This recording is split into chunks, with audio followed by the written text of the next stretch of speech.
we've tested it and retested it and tested it again. It was many months of testing. And in those test situations, it works great. Now, this is one of those things, kind of like when you have a flat tire and you find out you don't have a jack. You don't know you need it until you have the flat tire. It's kind of like that with this. You don't know you need it until you're faced with that problem, that person that wants to hurt you or kidnap you or bully you or harass you, or, in the case of domestic violence, something like that. But you're going to be glad you had it with you when you had it. I'm George Siegel, and this is the Tell Us How to Make It Better podcast. Every week, we introduce you to people who are working on real-world problems and providing actual solutions. Tell Us How to Make It Better is partnering with the Readiness Lab, the home for podcasts, webinars, and training in the field of emergency and disaster services. Hi, everybody. Thank you so much for joining me on this week's Tell Us How to Make It Better podcast.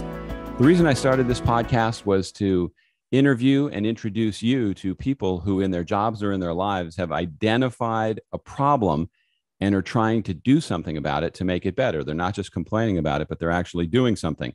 Now, there's some serious problems that exist. We hear about them on the news all the time: bullying, kidnapping, sexual harassment, domestic violence, human trafficking. These are all things that are tragic and have life-altering consequences for the people involved. But there are people out there that are trying to do something about it.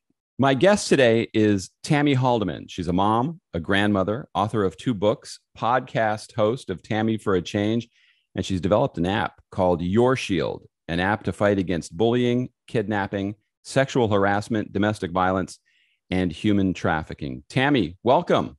Thank you so much for having me. Now, that's a big task you have ahead of you with a lot of very important issues. But before we get started on that, I want to try something new today. I want to give people a chance to get to know you, and it has nothing to do with why you're on the podcast today. So this is a completely different turn. Tell us something about you that most people do not know, but you will not be bothered by the fact that they're hearing it here first today. Oh, wow. That is a good question. I'm such an open book that it's hard for me to think of things that people don't know about me, especially anybody who's listened to me for, more than 5 minutes.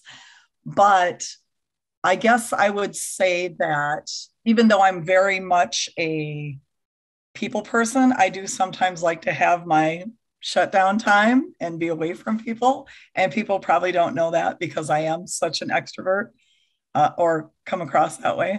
So maybe that would be one.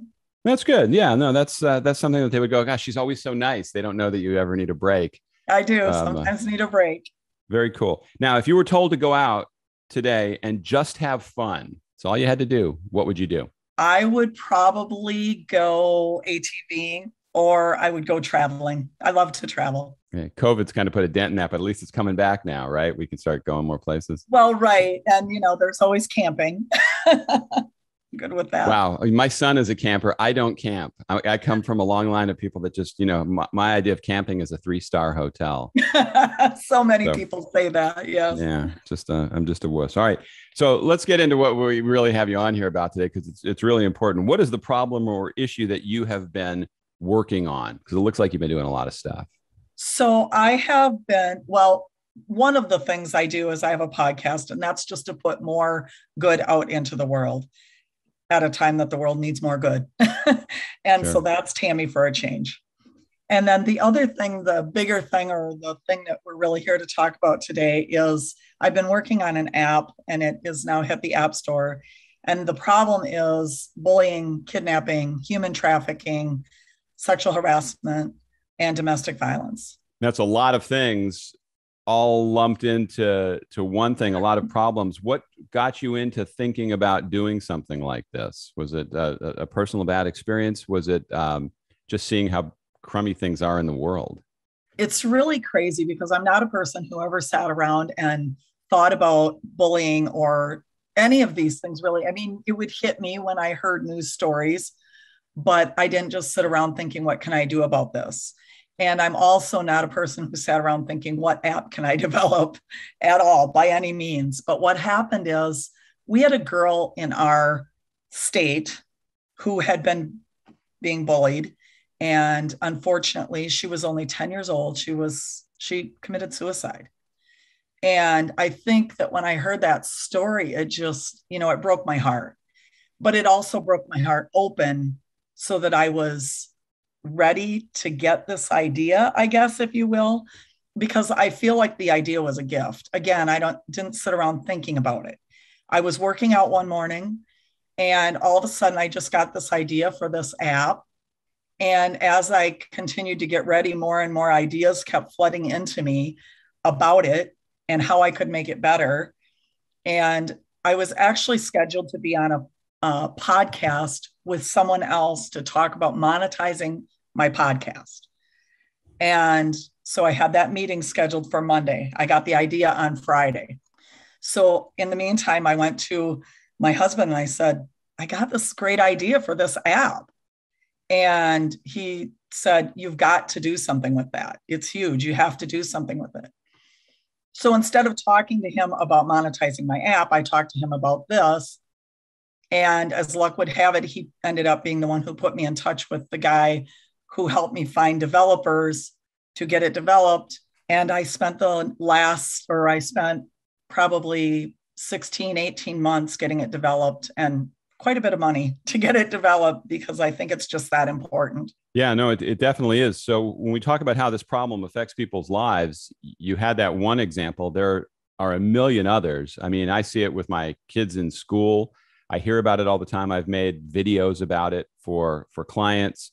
And that's, I'm one of those anything goes kind of like, it doesn't take a lot to rattle me, but bullying and the damage it does to young people, to me, is inexcusable and has to be stopped. And I think a lot of it comes from what goes on at home, and then it gets passed on down the line. So how do you feel this all affects people's lives in the big picture? Well, and I mean, bullying is just a small part of it too, but I mean, 10 to 14-year-old girls are at the highest risk for suicide because of bullying right now. Bullying victims are between 2 and 9 times more likely to consider suicide. 20% of students ages 12 to 18 experience bullying. I mean, that's just one example, because even like sexual harassment, which maybe isn't as likely to cause somebody to commit suicide or be hurt physically. My niece was sexually harassed at university. She was going to college. She's going to school for radiology. And the guy who's teaching her is sexually harassing her while they're in a dark room looking at x-rays together. If she had had this app, she could have activated with her one word and he would have been recorded and caught. Now, there are legal issues involved there, because a lot of times you have to get consent from people to record them. What is and it's different from state to state too, which would make it difficult for an app. Like if I wanted to set somebody up and get information from them, if you don't have their permission, what does that do? How do you get past that? Right. And I think so one of the things that we ran into, that was an obstacle we ran into with Apple recording it, but it's not available to me or to any of my developers.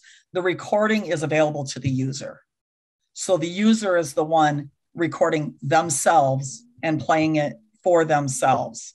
So for example, and honestly, I really don't know if it would stand up in court, but I do know that she could have taken that recording to her instructor and said, this is what just happened.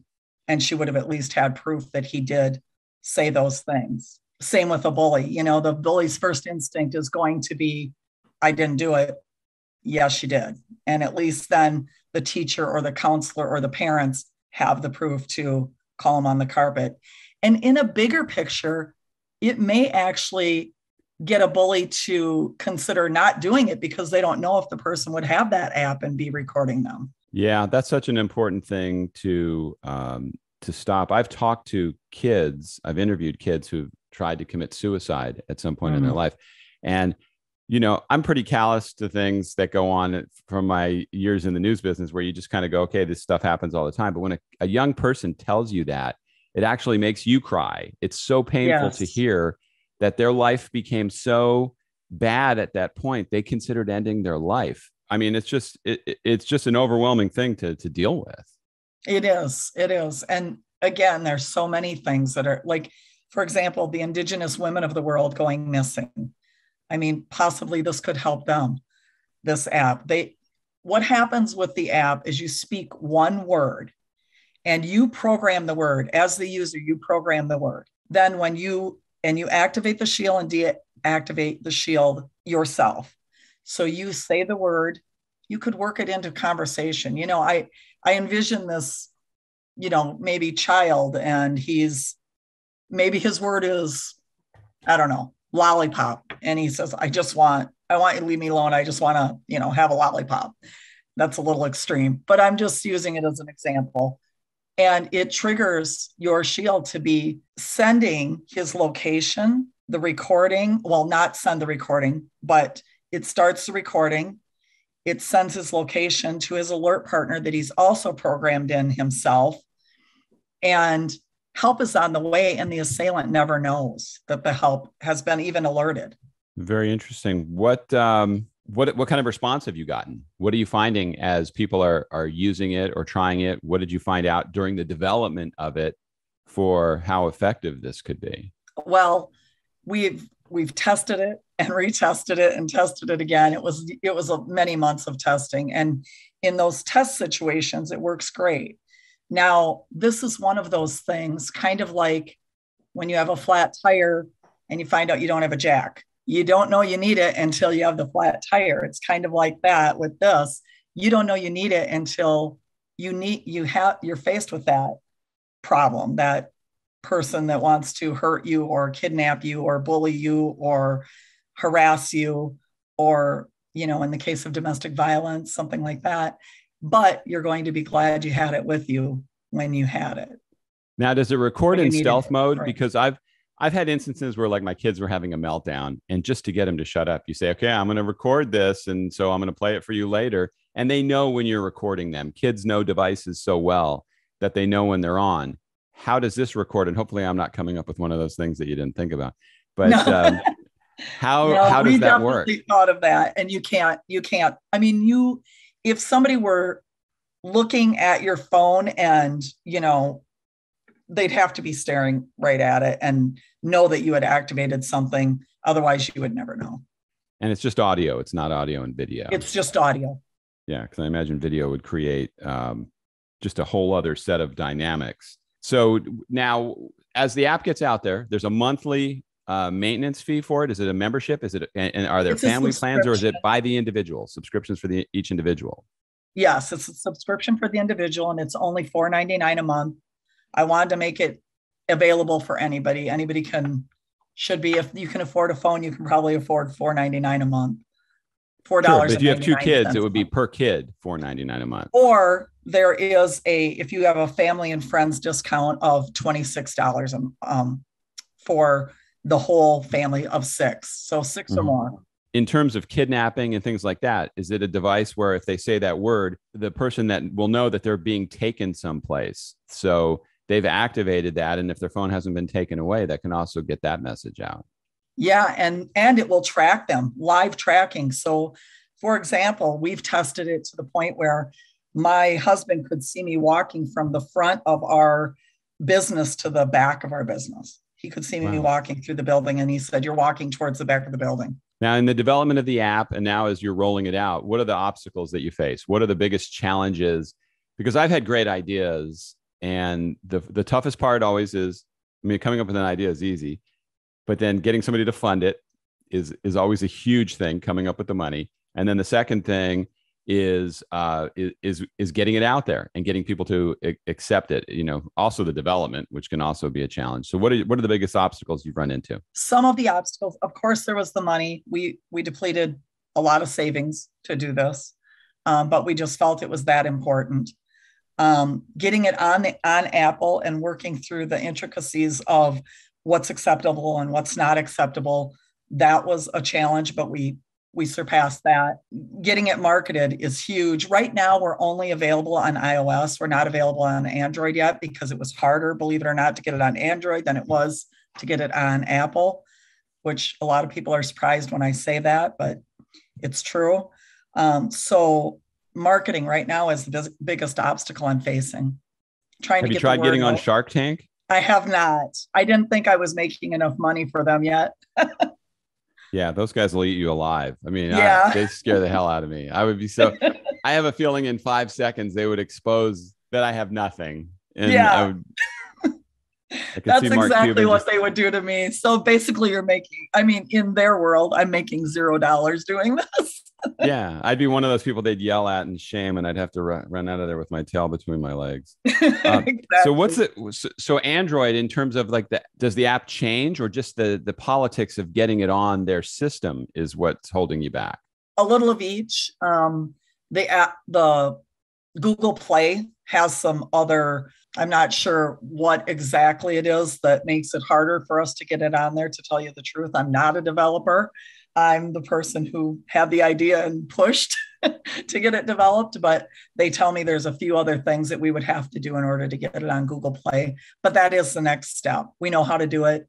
It is the next step. We kind of want to get it out there and get it marketed and then jump into that. Now, is that development process frustrating? Because anytime you take something and it's now in somebody else's hands to do the work, you always wonder, okay, if I'm scraping together nickels to do this, maybe I'm their weekend project as opposed to the first thing they're working on that day. How challenging was that? It's crazy. I got in touch with, I'm going to shamelessly plug my guy that helped me because Sure. his team was amazing. So Jordy Wardman from One Stop Development Shop is the guy that I worked with. Dane Maxwell from Start From Zero is the guy who put me in touch with Jordy. And there were some challenges.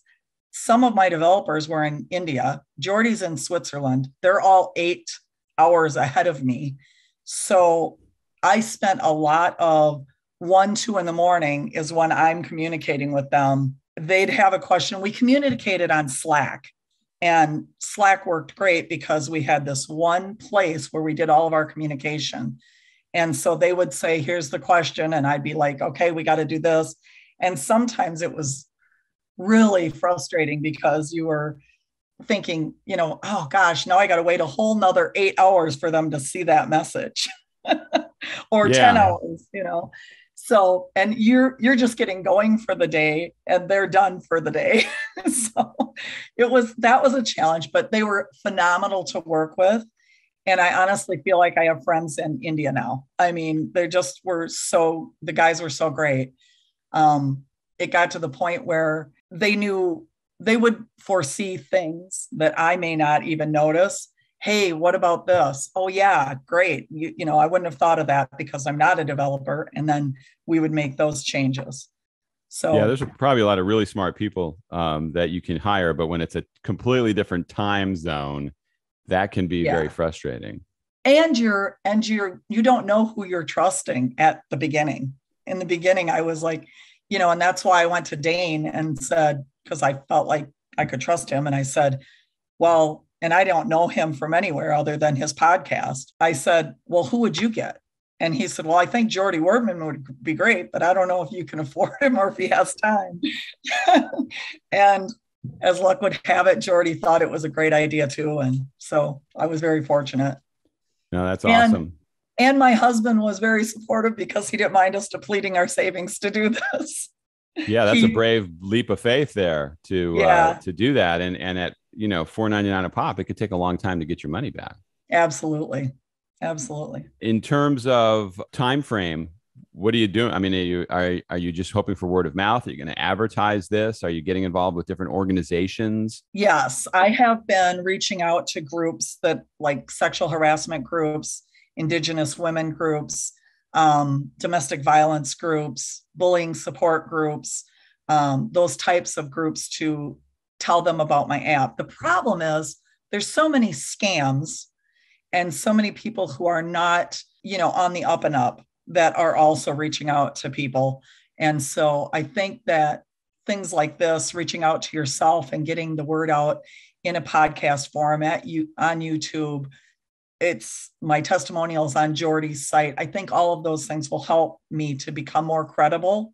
So they'll realize that when I do reach out to them, I'm not a scammer. I'm not just trying to get their information. I'm legit. I mean, how low do you have to be on the food chain to be a scammer that would go after a victims' rights group or people that have been abused? I mean, it's just, I dealt with that with my last documentary film, The Last House Standing. All the people that get damaged by floods and storms and their houses are destroyed, their lives are ruined, and then people come in to rip them off. Yeah, it's unbelievable to me.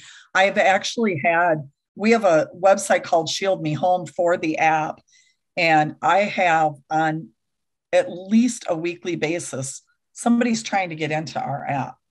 It'll say 16 failed attempts in my email, 13 failed attempts in my email, and it's at least weekly, if not daily, that I get that. That's very disheartening to hear that. Yeah. So tell me about the 2 books you've written. I've written a couple books that I think maybe I've read and a couple other people, but nobody ever buys them. It's not easy. I feel that way too. My first book was called Take My Advice, I Don't Use It Anyway. And it is kind of just a book that I used mainly as therapy when I wrote it. My sister was diagnosed with cancer and I was going through divorce in 2005, all in the same year. She passed in 2008. My mom passed in 2009, my dad in 2012. So it was kind of a therapy thing to write through all of that. And it's sort of a book on, I hesitate really to call it a self-help book. It's a growth book on how to get through the tough stuff and come out trying to be better instead of bitter, I guess. That's good. Writing a book is a lot like having a podcast. You kind of have to get something out of it yourself because you don't know if anybody else is going to consume it. 100%. Tell me about the podcast. I'm sorry. The other book first. Tell me about the other book. The other book is Do More, Be More, and it's Lessons for Living Life Uplifted. It's very similar, but it's more of a story and then what I learned out of it and, hey, what can you take away from it? Sort of journalistic, so they can jot down their notes and go back and look at it later when they need it. Okay, now tell me about the podcast. How's that going? So it's growing. I actually was on hold for a couple of years. We we bit off a little, I don't know, I don't want to say more than we could chew, but we bought a cafe. So the past 2 years, I've kind of had it on hold because I've been developing this app and running a cafe. Now the cafe is for sale and I am focusing completely on marketing the app and doing my podcast again. So it's growing. I'm getting guests on there. I'm hoping to have you on my podcast, actually. I just checked my schedule. I'm available. Perfect. I would love that. It's all about putting more good into the world. I felt like at a time when the world needed more kindness and generosity and optimism and love, we could put that out into the world in the form of a podcast. I was born with the gift of gab. What else can I do with it? I might as well start a podcast. I'm going to play your therapist for a second because I see a pattern in your life. You've got an app, you have written books, and you had a restaurant. Now, I can't think of 3 things more challenging to, and having a restaurant might be the most difficult thing to do because I don't know how so many of these places, a lot of them don't survive. That's a tough business. We actually opened during the pandemic. We honestly, the cafe did really well. And we had really great regulars that came in, and we're in a small town, real small town. And we did really well. But the problem is we like to do other things besides the cafe. And so that's why we decided to sell it, because we never got time off. And we really wanted to do some traveling, do some ATVing, some camping, spend some time with our grandchildren, all of those things that we didn't get to do when we were there 24/7. Yeah. When I've talked to people in the restaurant business, they become slaves to that because you have to be there all the time. I wanted to have a bar years ago, and I talked to a couple owners and they said, you don't want to do this because you can't, the bartenders all rip you off. You have staff that doesn't show up. They're unreliable. And they listed all the reasons why you don't want to do it. I mean, it made it a lot less attractive. I admire businesses that are able to find the formula and succeed, much like podcasters and authors. Absolutely. But it's not easy. It's not easy. And I had fun doing it. I loved every minute of it, but I'm also very glad that we decided to stop doing it. Well, I hope you find a buyer and get out of that. Thanks so much. What advice do you have? Somebody in mind? Yeah, there's a couple that's interested in at least renting it and reopening it. It's called Meraki, which means putting your heart and soul into your creative work. And it's a Greek word. And they want to keep it the same. So hopefully they're going to rent it and reopen it as Meraki. Well, we're recording a couple weeks in advance. Since we've just trashed owning a restaurant, make sure you sell it to them in the next couple of weeks because maybe they don't know how difficult it is. I don't want to change their mind. They're probably just as stubborn as I am, and they're going to do it whether somebody tells them that they're going to be married to it or not. And that's really an entrepreneurial spirit people need to have if you're going to create or do something. The fact that people tell you not to do it shouldn't stop you from doing it. And that actually, if you know in your heart that you still should do it after people have told you not to do it, you know you need to do it then. Yeah. I've had so many people tell me, why are you doing a podcast? You know, it's like living in LA and saying you're an actor. All right. Everybody's an actor. Everybody's got a podcast now. I've listened to some that I go, to me, the social media and the internet, in a way, it's great because it opens up a voice for people. But the other side of it is now we're hearing from people that maybe we don't necessarily need to hear from. It makes it very challenging, especially when I see people that I don't think we should be hearing from that are doing much better than me. Very true. Very true. Yeah. I agree with that 100%. It's amazing I have hair left. Okay. So what advice do you have for other entrepreneurs out there, people that have an idea and you certainly have had some great challenges and ideas in front of you. What would you tell people to get them started or to tell them not to do it? I think, first of all, find someone who believes in you. You're going to need the support. So whether it's a friend, family member, spouse, a guy on a podcast, find somebody that believes in what you're doing and is going to be there, somebody that you trust, and start working towards your goal and never give up. Never, even if it seems like it's futile and it's not going to happen. If you know that you have a good idea, keep going. And I think that if you believe strongly it's worth starting, then you need to believe strongly it's worth finishing. Great advice. Great advice. So how do people get a hold of you? How do they get the app? How can they consume all your materials? Go look at those books, find your podcast. So the app is Your Shield, 2 words, on the App Store. And we're also at shieldmehome.com. My Facebook page is Uplift Universe. I try to put something good. There's so much negative in social media. I try to be the positive. So there's a lot of positive quotes, things like that on Uplift Universe on my Facebook page. My podcast is Tammy for a Change, and it's wherever you listen to podcasts. And I guess that's it. I'm Tammy at upliftuniverse.com. Awesome. And this will all be in the show notes so people can listen and go, wow, I really want to find out more about this woman, and they'll be able to go right to you. Tammy, thank you so much for coming on today. All the best wishes for your app to be successful. It's an important task, and I wish you all the best. Thank you so much for having me. I really appreciate it. That's going to do it for today's Tell Us How to Make It Better podcast. I appreciate you stopping by and listening. If you could subscribe so you could become a regular listener, leave a review, hit the follow button. That would be fantastic. In the show notes are all the links so you can get in touch with Tammy Haldeman and find out how to get her app and see her books and listen to her podcast as well. There's also a form to reach me if you have any ideas for future guests or thoughts about this particular episode.